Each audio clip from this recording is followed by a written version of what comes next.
Hey guys, back with another video. Story time. Just going to talk today about trail running safety gear specifically. I'll be doing a video sometime in the future about our gear loadout, the stuff we tend to take, so on and so forth. But just a quick story time today about an incident that actually happened yesterday. So, yesterday I was heading out for a short run. It was the end of the week. The weekend, it would normally be the weekend long run, but I did a longer run earlier in the week, so this was actually going to be a sort of medium run. It was meant to be like 9k, which is 6 miles, something like that. It's up a hill, it's a loop, comes back down again, so half of it's uphill, half of it's downhill. I headed out, the weather was cloudy, not too bad. Obviously the clouds had some rain in, but it wasn't actually raining. It was not terrible weather. Nothing crazy. I was wearing merino wool t-shirt, synthetic, I think they're 9-inch pants, something like that. No leggings, no like anything like that. It wasn't too cold. 18 Celsius. I'll work out what that is in Fahrenheit. And I headed out. I decided that I was going to do some like mini intervals on the uphill part. So just going a bit harder for a minute or two and then having a minute or two off, just to kind of make the uphill a little bit more interesting, and then nice easy cruisy down. This loop basically goes up to a viewpoint lookout and then back down again. The viewpoint lookout, there's top 100 meters or two of it, are known to be super windy, but you know, so it's fine. This is what I took, this is what I was wearing other than my clothing. Just this like waist belt. I've had this for a while. This is a Ultimate Directions Scott Jurek belt. I've had this for a couple of years. I was taking 500 ml of water, which I didn't really expect to need, but just in case I, felt like it. And I found you can fit a windbreaker in the other one, just about. So I stuffed my windbreaker in there, which is just a normal windbreaker. It just about fits. And then I had some sweets.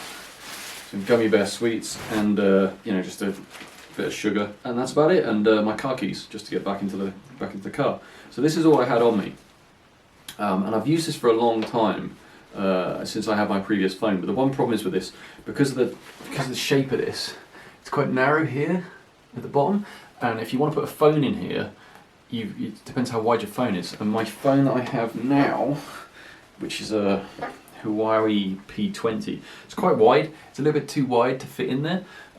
So what I tend to do now is I use this for just around the houses, around urban runs where there's people. If I'm going a little bit longer, like 15k, but urban, I'll wear this rather than taking my race vest. Usually I use my race vest for going up into the mountains and away from people. Now, this is where I made mistake number one. I wore this belt and I didn't take my phone. Because it doesn't fit in there very nicely. It will just, but it kind of digs in. It's not very comfortable. So I didn't take my phone. I also have a PLB beacon like this, which is a satellite beacon. It's one of these devices you press a button, helicopters come save you. If you are running in the mountains as a trail runner, carry one of these all the time. And I will say, when I do my gear videos coming up, I'll say you always carry one of these. And I nearly always carry one of these. And I didn't carry one of these, and I didn't have my phone, which is great. My phone has a backcountry navigator and a bunch of apps on it that have the topological maps on and GPS, all the rest of it, so that's kind of helpful for navigating.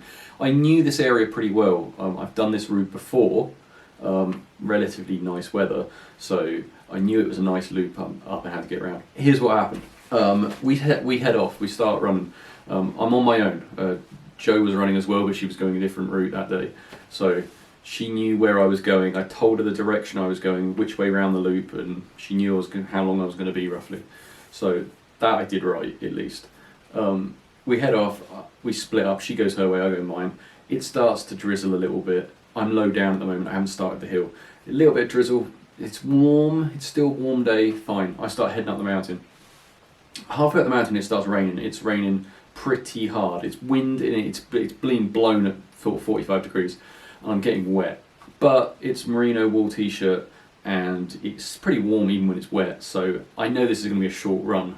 I have the windbreaker. I don't want to wear the windbreaker because if I put that on I'm going to sweat from the inside out, so I'm keeping that for just if I'm super cold, not if I'm wet really.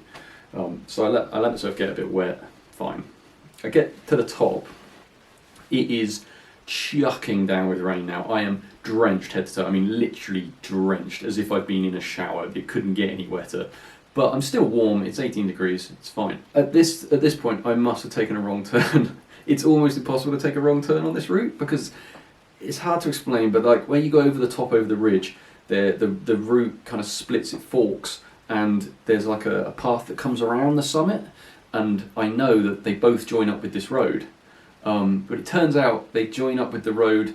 There's a turn in between where they join up, and if you take the first one, you have to take that turn to then follow the rest of the summit.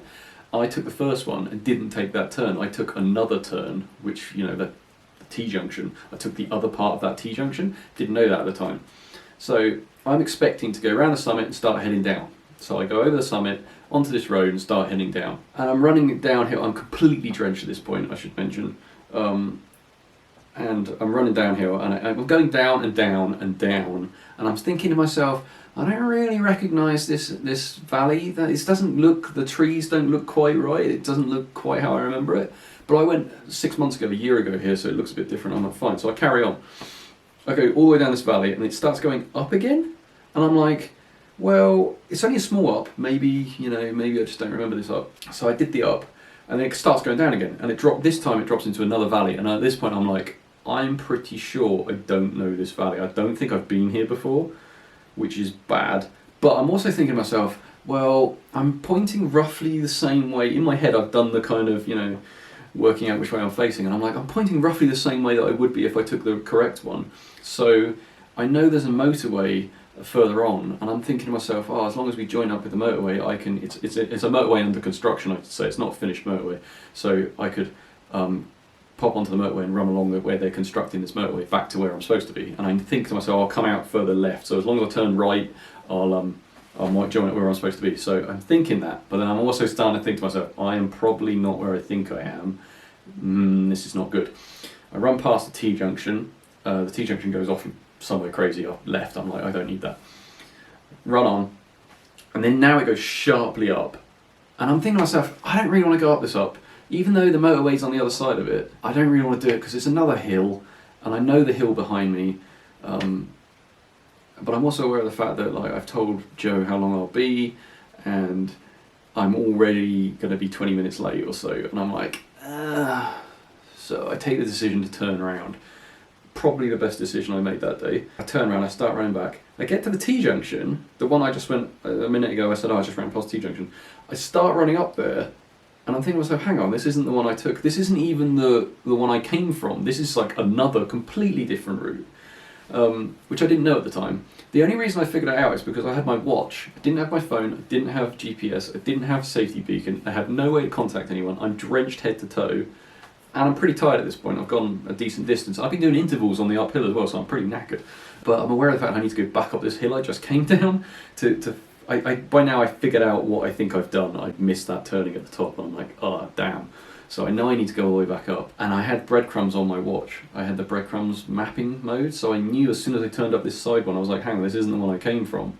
That's the only reason I didn't make a second terrible decision. Anyway, long story short, I get all the way up the hill, realise where I've gone wrong, turn left, run down the hill at like just belting down this hill because I now recognise where I am, I know where I am. You know, I realise I'm going to be 50 minutes late for like an hour run. I was expected to be an hour or so, and I'm now like an hour and 45, hour and 50, something like that. So I'm just belting down this hill.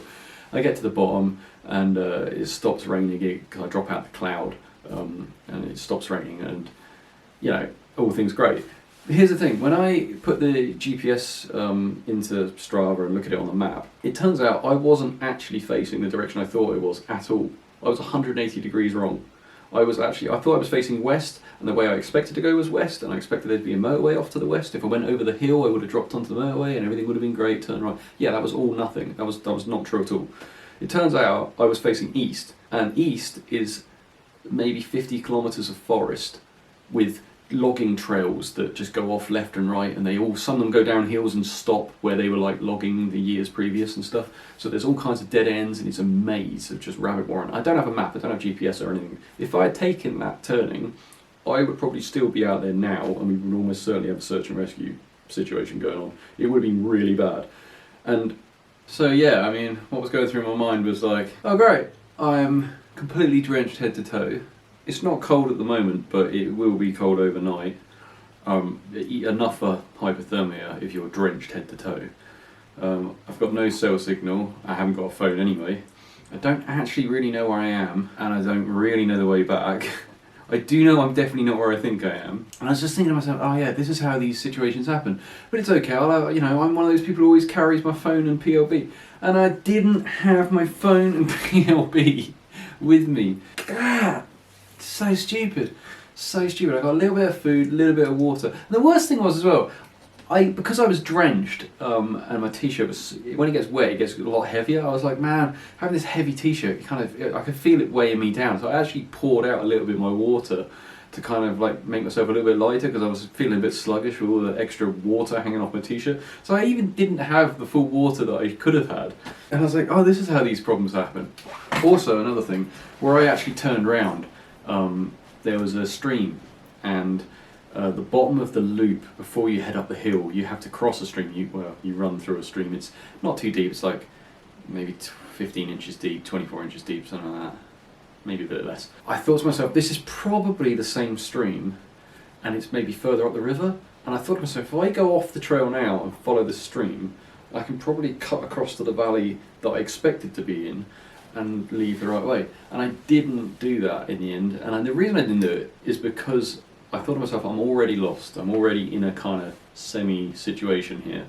Let's not make it any worse by going off trail, because that's something I know you're not supposed to do.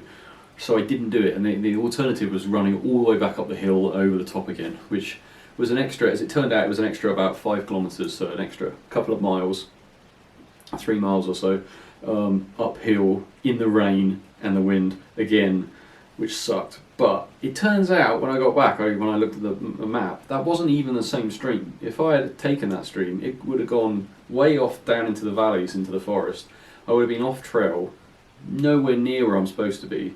And you know, it's a stream. You could have fallen in the stream. I was going to try and run along the side of it, but you know, there's no path. It's just trees and woodlands and stuff. So you know, you could have fallen in it quite easily, and it wasn't even the right stream. So I'm glad I didn't do that. And looking back now, I'm like, man, if I had taken that turn on the way back and ended up, if I didn't have the breadcrumbs mode on my watch, I probably would have gone up that way a little bit. Then realised I'd gone wrong again. Had to come back to the first place I went wrong. And it would have been a nightmare. And I was just, this is how these incidents happen. You know, it is very, very easy for it to happen. And this was a route that I knew I'd done it before, and I thought I knew pretty well. And it's pretty easy. It's a loop. There's not really many ways to go wrong that I knew of. But here's the thing, right? If you think you know a way, do you really know it? You know. Now I'm thinking about it. I did this route this way round because it's the way round I went last time. If I was going the other way round, I probably wouldn't have known the route. I probably would have had to take a map and everything else. So I didn't really know the route that well, and it's been a long time since I last run it. So yeah, I think I was a little bit naive. I guess it happens to everyone when they're running, but you know, you learn your lesson. Looking at it today, it is chucking down with rain today. It's a lot colder today. And if I was still out there after a full night running in the hills, it could be really bad. It could be a really bad situation. The one takeaway from it that really, other than taking your safety gear, is how easily it is to get spun around. I'm normally pretty good at working out which way I'm facing, and this time I was completely wrong. I was 180 degrees wrong. My watch does have the breadcrumbs mapping, and that does have north on it. So you know, I do have some stuff on my watch which will help me, which I have on there deliberately for these kinds of situations. And you can put breadcrumbs mode on, turn it to take you home.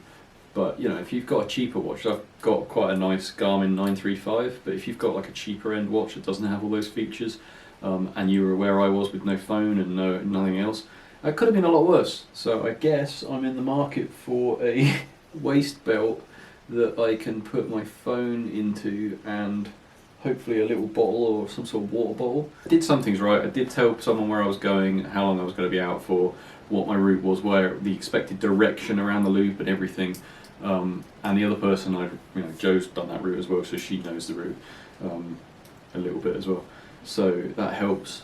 My point is, like, I nearly always carry one of these PLBs. and I pretty much always carry my phone. And this is the only time I didn't have both.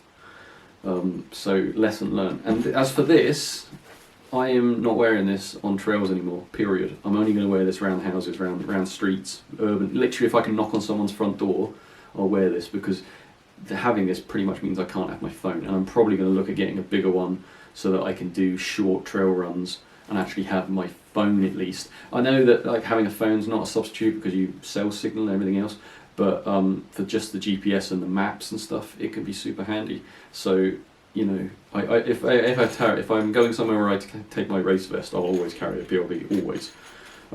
But this is the one time I didn't, and I very nearly got myself in trouble. So, like, lesson learned. I'm just pointing out, this happened yesterday, so this is like, it's not some anecdote, this is like, as it happens. Hopefully that'll be a lesson for you guys. There you go, that's today's video.